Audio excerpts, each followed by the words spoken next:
Hi, this is Tim Keller, and this is a talk, high-level talk about white paper number 10, which is what we call city theory.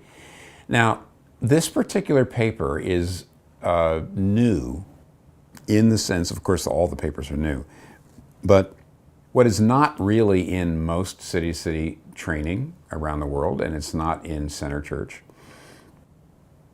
is to move beyond just what the Bible says about the city and try to learn how your particular city actually works. Let me start by saying this particular paper is first going to be looking at urban trends, what things are actually happening in cities across the world. But then it wants to drill down and show you various theories that are out there that might be affecting your city, because cities have governments and cities have urban planners, and they are being affected by, or they're being driven by, particular views of what the city is and how it changes. And so what we're going to do is spend a little time, first of all, looking at the trends that are actually happening out there, but then looking at some of what those theories are and how Christians should be developing their own understanding of how a city changes. So this is all new, and I think it's going to be an exciting thing to talk about, and I'm going to be very high level here for just the next 10, 15 minutes. But first of all, there's these trends that we talk about a lot. The first trend, of course, is enormous growth.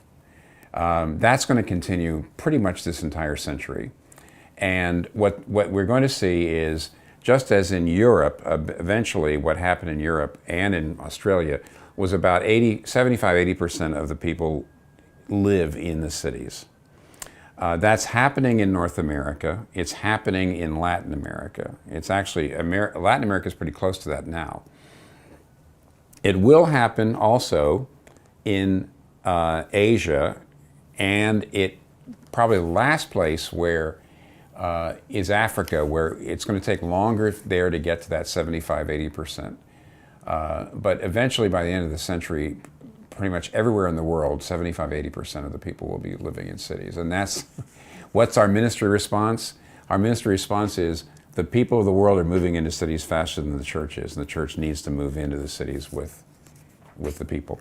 Number two, there's going to be greater connection between the cities. That is to say, the great global cities are going to merge more and more into each other all the time. They are extraordinarily connected by travel, by technology.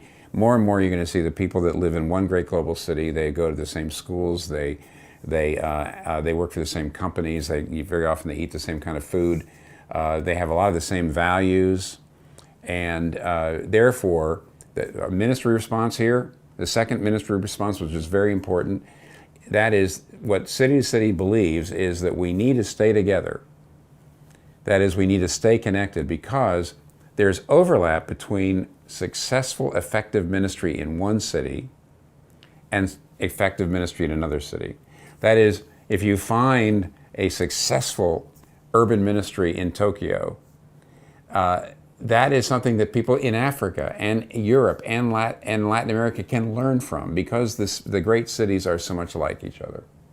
Number three, so besides the growth and greater connection, number three, there's going to be greater and greater complexity. Traditionally, cities started from a center that had the greatest density and diversity, that is to say, of buildings and operations. So you had more people, and you had a mixture of retail and workplace and cultural institutions and government institutions and residences, and you had it all there. And then radiating out from that center, you had other sorts of communities, some of which were more dense, some of which were less dense, some of which were more prosperous, some of which were less prosperous. But that's probably going to stop. That is to say, in the future, cities are going to get more and more complicated, more and more complex. You're going to have multiple nucleated cities, multi-nucleated cities, meaning you're going to have cities in which you have more than one center, downtown business center. You're also going to find that the cities are going to become less and less predictable all the time. And what is the ministry response here? It won't be enough for you just to love your city, dear friends. You're going to have to learn your city. You're going to have to be constant students of your city. One of the dangers of living in a city a long time is you think, well, I understand it, I've been here a long time, but the city's changing so fast that very often the city's different than the city when you first move to a city, you learn a lot about it, and then you think you know it. But cities are constantly changing, and therefore you have to be constantly a student of your city. Number 4, declining birth rates. What happens in cities is, in general, the birth rates go down in cities because it's expensive, because it's more complicated. So in general, people in cities have smaller families or fewer families than people in the countryside or in the towns. And what that does mean for us as ministry leaders is that not only do we have, as churches, do we have to support people who want to get married and raise their children in the city. We have to be very supportive of that, not just assume that that can be done easily. But there's also going to be more singles in cities than in other places, and we have to be just as affirming of them. And that's not easy to do. To really affirm the singles and at the same time really affirm the family, it is not easy to do. And yet that is what we're called to. And lastly, there's just going to be greater economic inequality, a shrinking middle class in most cities. It's still going to be it's going to be still, to a great degree, cities are going to be a mixture of rich and poor. And churches have got to be a way of building bridges so that the rich are using their wealth to benefit the entire city. Churches are going to have to really be committed to doing justice in their cities and in their neighborhoods. Now, that's the trends. The other thing I wanted to talk to you about are the theories of how cities actually work and change. And in the white paper, you're going to see that I do apologize a little bit to my non-Western brothers and sisters, because I'm pulling out 4 theories of how cities operate and change that are largely Western ideas, and these social theories have been developed in Western countries. The thing that's true, however, is that very often these theories migrate around the world. That's just the way it is. That very often things that happen in the West that migrate, and very often they don't really apply, but very often people try to apply them. Anyway, what's interesting about these theories is to study them so that we can come to our own understanding of how a city works. And one approach is I'll just mention the ones that I mentioned. The Chicago School, which was developed at the University of Chicago, basically sees cities as places where community falls apart. It's a pretty negative view of cities.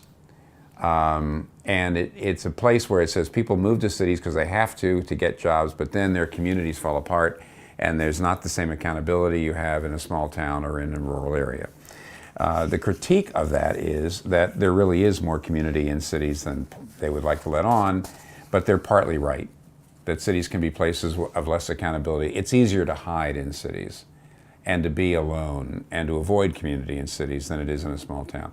The second school is the critical urban school, which basically is a Marxist school, which sees the entire, they see city as basically a place of oppression, a place where the rich go to make money, accumulate money, and to basically oppress everybody else. And I, having lived in New York City for 33 years going on, there's much truth to that. There are powerful people who really, in cities, are able to control so much that goes on. And yet, it's an oversimplification to say the city is a place of nothing but oppression. There are ways for immigrants, for example, to come here and to start with very little and to develop themselves. And so it's not as simple as the rich just keep the poor down and there's no way to advance.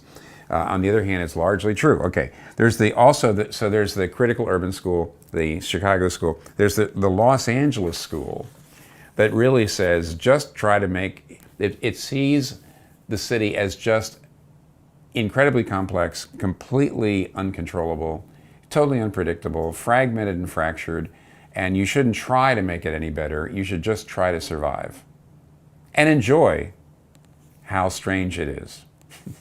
And then and by the way, that's the one that I think as Christians we have the most trouble with in some ways. I feel like it's It's much more, it ends up being a pretty selfish approach, which is to say, kind of enjoy the chaos, get to a place where you can kind of munch on your popcorn and watch it, and just try your best to, create your own little enclave of safety. And it's a little too pessimistic, I think, for most Christians, and yet there's something to it. I already mentioned that one of the trends is that cities are not that easy to control. Then lastly, there's the urban culturalist school of Richard Florida and others, who see the city as a place where you go to develop yourself. And they see it's very positive. They see it as a place where you come and you develop yourself, and you build cities that really help. The cities of diversity and beauty, and where great ideas happen, and this is where the culture changes. This is where the future happens. Very, very positive. Again, it's partly right. It's just partly right. And a Christian needs to say, none of these things are ways that cities actually function. And you need to be working on, and this is, I need to close here, we need to be thinking about, well, what is a biblical approach to this? And the answer is, as we saw in the 9th white paper, is the Bible actually speaks to virtually all of these things. So there probably is a Christian theory of change, a way of saying, here's what we ought to be doing in cities in order to help them in small ways, to change for the better for the people who live in them. But I don't think we have done much thinking about this, but city to city is the place where that kind of thinking has to happen. City to city is the place where we need to start that kind of thinking on the basis of what we know from the Bible. One last thing, and it is very last, is I'm going to quickly read off a little list of what I consider urban skills. You cannot function in cities without these urban skills, and here they are. You need to be very culturally sensitive. That is, you really need to be able to not assume or stereotype people of different cultures, but be very open to them, very sensitive to them, appreciate all of them, know how to do cross-cultural communication. Extraordinarily important, number one. Number two, you need to be able to teach people how to integrate their faith in their work. Because many, many people in cities come in order to work. That's where Richard Florida is right. A lot of people come to cities to make their mark. And you have to be able to show Christians in particular how they aren't here just to get better careers, but to serve people through a Christian integrating their faith with their work. Number three, you need to know how to do complex evangelism. There is no one-size-fits-all in the city. You cannot evangelize the same way with everybody. It just doesn't work. Number four, you need to understand the very difficult to define ability to connect with urban people. Urban people tend to be more ironic. Urban people tend to have higher production values. Urban people don't like slickness, they like authenticity. Urban people are open to change. There's all sorts of small ways in which there's an urban sensibility that a minister in the city has to learn. And then lastly, I'll just say this. You have to be extraordinarily connected to your neighborhood. There's many places in which suburban, I know as a pastor of a suburban church, I could assume my neighborhood functioned well. The local school was going to work well, that this local social services worked well, but you can't assume that in your neighborhoods. And you need to be deeply involved with your neighborhood. Nevertheless, these are all kinds of ways in which we have to be living out what it means to be Christian ministers in the city. So thanks for listening.